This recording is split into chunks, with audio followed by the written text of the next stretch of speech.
3 yards remain for second down.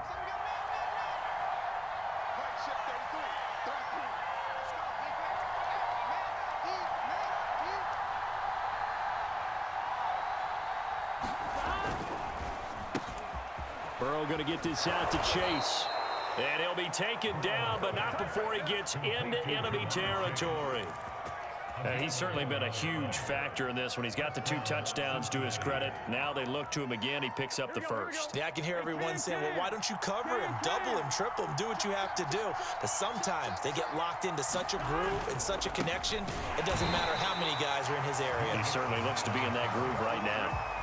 Now they contend with a 2nd and 12 after the loss. He's going to have the hook up here to Chase. And he'll go out of bounds right around the 40. When you call a wide receiver screen, no matter how many blockers you get in front of the guy that catches the ball, there's still an aspect of the guy catching it, turning into a runner, breaking tackles and creating his own yardage, and he just did on that play.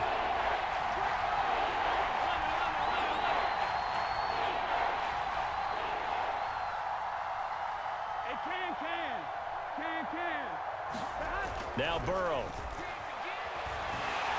And he's going to have to eat this one as down he goes. It'll be a loss of 8 on the sack, and it's going to lead him to 4th down.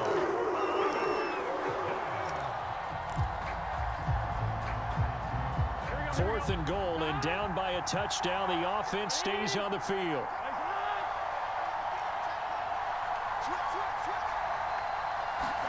They'll try and throw forward with Burrow. He will find his man Chase complete. And he'll get this one down near the 20-yard line, just shy of the 20. And that's a big pickup of a first down. And you know that all week, both sides of the ball, offense and defense, are going through every situation. And in this case, the offensive guys had the right play dialed up because defensively, you work on 4th down situations as well. And deflating for the defense. They can't get the stop here. And not a whole lot of room to operate there on the first down run. He gets maybe 3. Now, what's the thinking here? Because a touchdown would be nice, but you've ensured yourself a chance at 3 in the lead, so how worried are you about the 6? You're not very worried about if you're confident in your kicker. And if you got a kicker who can put it through the post, you feel really good about trying to bleed that clock down. In an ideal scenario, your kicker puts it through the post as the clock hits zeros. And still about 3 yards shy of a first as the 4-yard pickup brings him to 3rd down.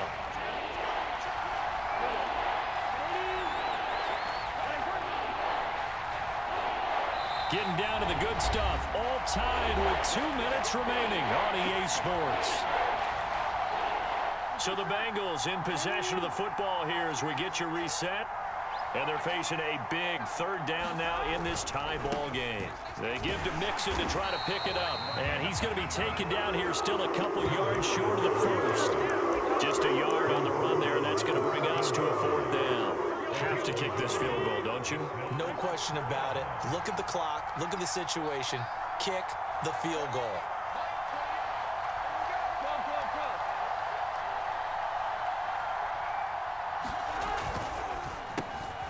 The quick throw by Burrow is complete. And the Bengals are going to have 1st and goal as they try to finish off this drive with 6 points.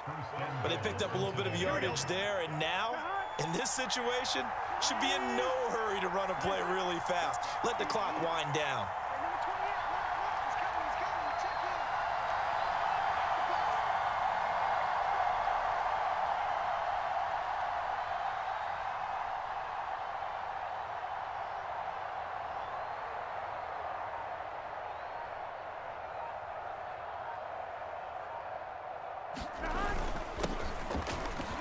Hammering for the goal line. He loses the football. So it goes as a fumble, but the key thing, not a fumble loss. Yeah, that stat's big, isn't it? I mean, I remember watching teams play.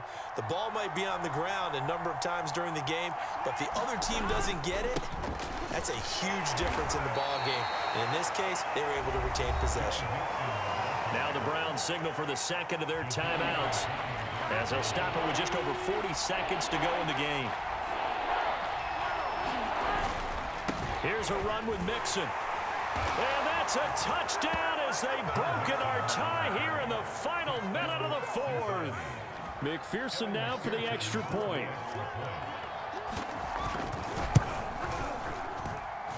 It's up and good, and they've jumped back ahead, 35-28.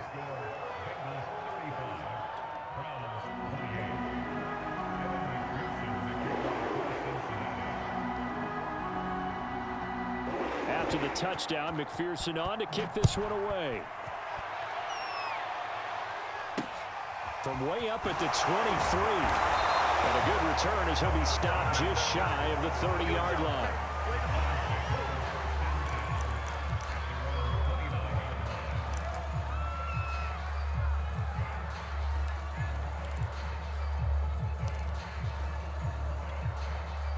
The Cleveland offense ready to go. One possession game. Time very much a factor. How does the offense handle this situation? Well, in a lot of cases, they should be somewhat relaxed. And I know that's counterintuitive because this is a pressure situation. But this is Friday practice every week of the season. You go over this situation, having to go downfield, limited timeouts, got to get out of bounds and keep the drive going and set yourself up. Defensively, you can't just lay back and let them do whatever they want. So it is a cat and mouse deal here. How much pressure will the defense bring, and how much pressure can the offense handle? We're going to find out. And this throw incomplete. And the defender all over him that time, but it's going to lead to third down. Now we're in the situation where the quarterback's got to take full charge of his huddle. Got to totally command it, make sure all eyes are on him. All focus is locked in. Going to call multiple plays and go over different situations and scenarios to make sure everyone is on the same page. And that will be incomplete. Well, they weren't scared to let it fly, but it falls to the ground and brings up fourth down. This defense looking impenetrable now. 3 straight incompletions. They're giving him nowhere to go with the football. Maybe a little frustrated back there. Oh, there's no doubt about it. When you've missed on 3 straight, there's going to be some frustration. But now he's got to make sure that that frustration is temporary, not lingering. Big throw coming up. Completes to the Joker. And he will have the conversion on fourth down. He's out of bounds as well to keep their hopes alive.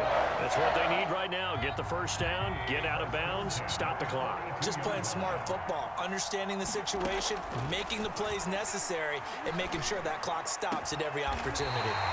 And he takes this one down almost all the way to the 30. And a timeout coming in. This will be their final one with 10 seconds remaining. The drive continues as they search for a tying touchdown. Here's 1st and 10.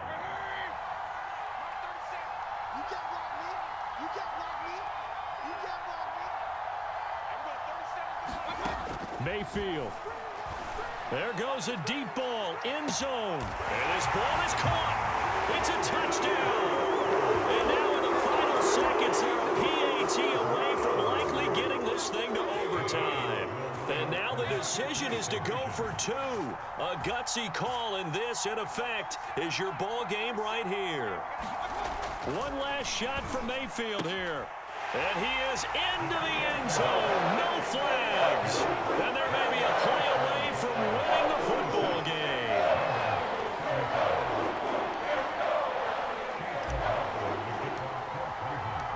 Following the touchdown, here's McLaughlin to kick off.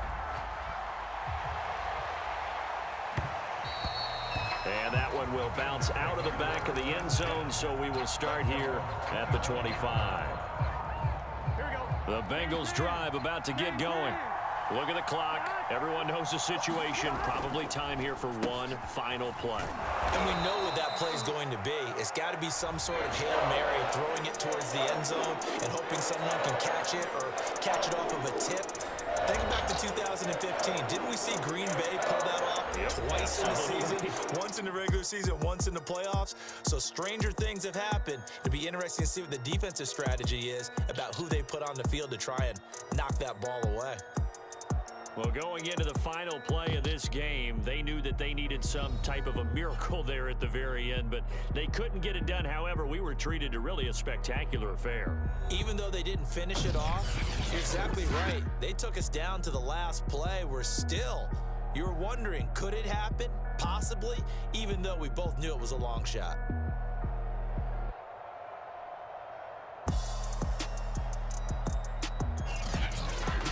So that'll do it. For my partner, Charles Davis, and the best darn crew in the industry, I'm Brandon Gaudin. This has been a presentation of the NFL on EA Sports. It's a win for the Browns, and they're happy in the dog pound as we say so long from Cleveland.